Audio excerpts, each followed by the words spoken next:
All right, here we are again.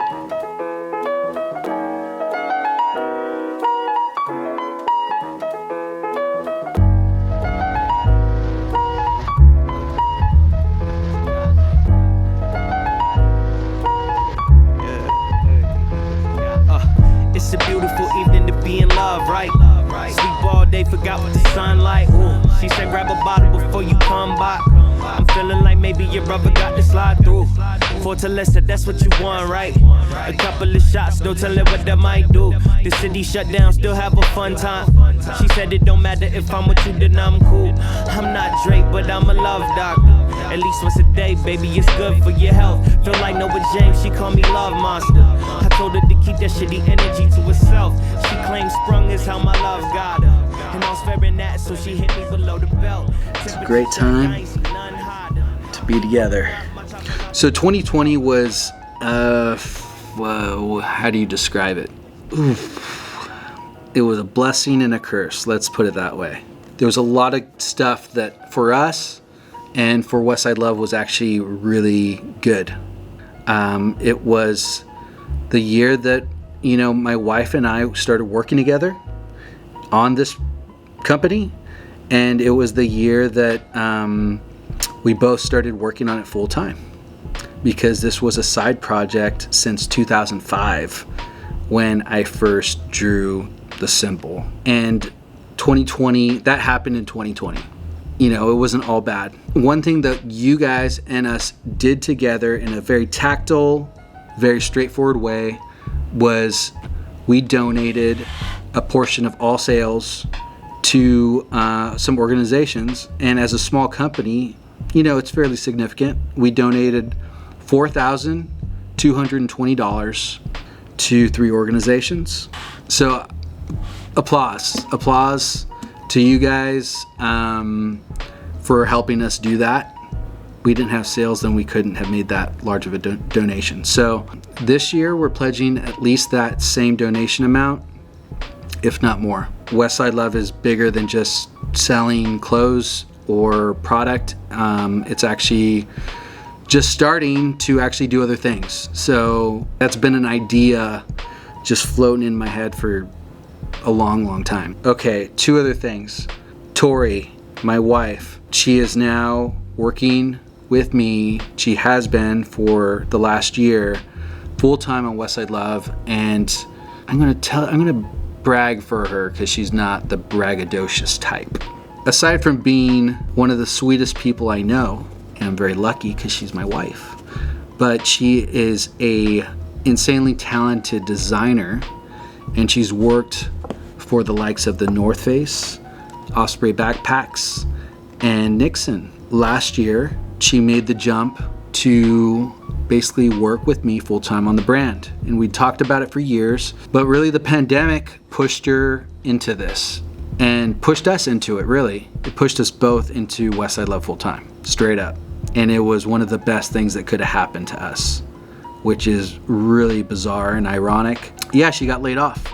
She got laid off at her job, and that was a tough pill to swallow. It wasn't easy for her to slide into the brand and to work together. She stuck with it, we stuck with it, and man, it is like, it's going really well. She started out shipping and then got into customer service, and she's been doing that a lot. A lot of you have probably talked to her, actually. Yeah, she's a insane product designer. So she has a lot of knowledge in production and manufacturing. That's going to be a huge injection of design, know-how, and savviness to our products moving forward. So we got already some stuff lined up. You are, as a fact, going to be seeing some of that stuff this year. It's going to be good. It's going to be great quality, and it's just going to look really good and work really good. So Tori, mwah, mwah, mwah. We're lucky. Thank you for working with me and putting up with me. I don't tell you that enough. So when I forget, just rewatch this video and know that I mean it. Building a brand. Holy crap. Today we're going to talk about space. when it comes to building a brand and being resourceful, primarily resourceful with your overhead and rent. Our space started out since 2017 in the second bedroom of our apartment, which was 60 square feet. And we started with just one rack, and then we moved into the closet of that room. If you ordered anything between, let's say, November of 2017 to August of 2020, it probably came out of our apartment. USPS would do pickups at our house. We packaged everything at our house. The living room as a photo area. I did some YouTube videos in that living room. We used our dining table to shoot product photography. That was a pain in the ass. So glad that's over. We looked at that space as our little economic engine. Fortunately, we were both on board, so we were able to kind of utilize the space in a functional way. Thank God that we were both on board, because that probably would have been very difficult. So that was stage one. August, we moved everything to my office. So I had an office. I was doing branding, brand design, and brand consultation for companies. Yeah, I had a 200 square foot office actually in this building. And then in August, we moved all the product out of our second bedroom and into that office. And it was like floor to ceilings product. From August of 2020 to March, Tori and/or my mom was there packaging your orders out of that little office. Mom, thank you so much. Hopefully it was cool to do that for a little while. I'm sure the novelty wore off, but thank you. I don't know how we can ever repay you back, but yeah, thank you for so much, even beyond that. And my whole family and friends. I mean, dude, we've had so much support along the way. God dang. I don't even know where to start, but thank yous. Just eternally grateful for everyone that has supported us along this way.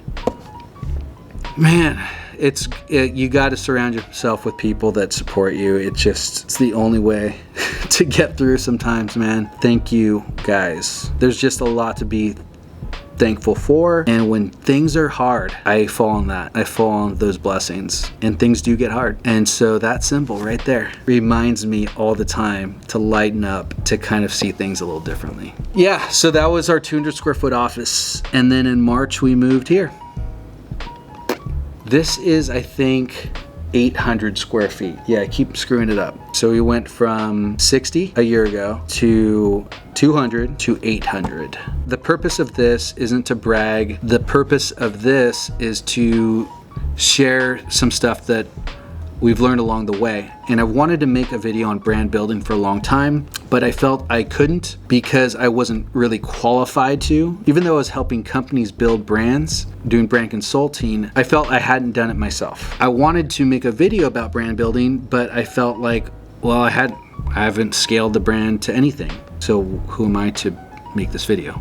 But here we are. We have now scaled a good amount in a year. I wanted to talk about some things to watch out for. Not to believe the hype, not to spend money on a sick office or even an office at all if you don't need to. If you can utilize the resources around you, keep your overhead low, and only open your wallet when you need to, you're going to be set up for success.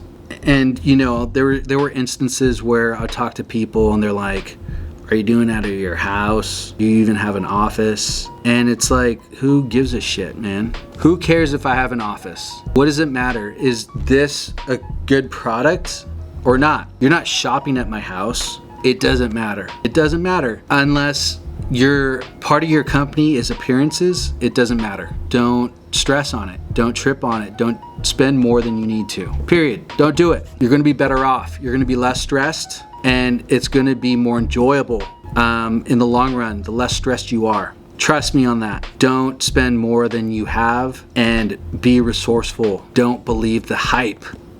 That's really the main message of like this episode of building a brand. It's important at all times to know when to spend money in order to make more money.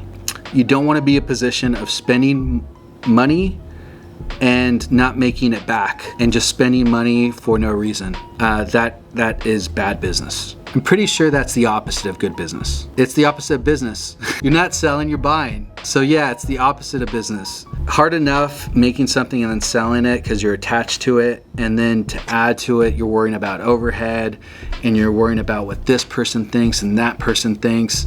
And the only thing that matters is your customer and you and the people working on the brand. And that's what matters, right? You know how many businesses were starting a garage? Like, it doesn't matter. Use what you got. What else? What else? What else? What else? I think that's the main thing. Yeah, let me show you around the office. Man, having a dedicated area to shoot photos and product photography is a lifesaver. There's his and her desks. So, welcome to our warehouse. The new shipping station is incredible. This was our first shipping table. Little plastic thing that folds out. Now we got this beast, and it is just awesome. This was our first rack for product, and we had shipping supplies, we had shirts, and we had hats all on this rack. And then we expanded to a rack in the closet at our first space, and then I think a little bit on the second, and then we moved to the second office, and then we added 2 racks, and then now we've added 3 more racks. We're blessed to be here. We're blessed to get to this point.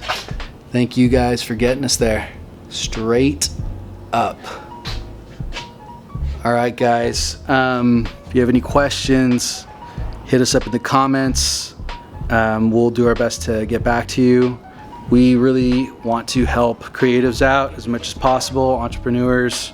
We know what it's like. So stay up, stay strong, and never stop. Never stop. All right, guys. Peace. Give me what you got. Give me what you got, love.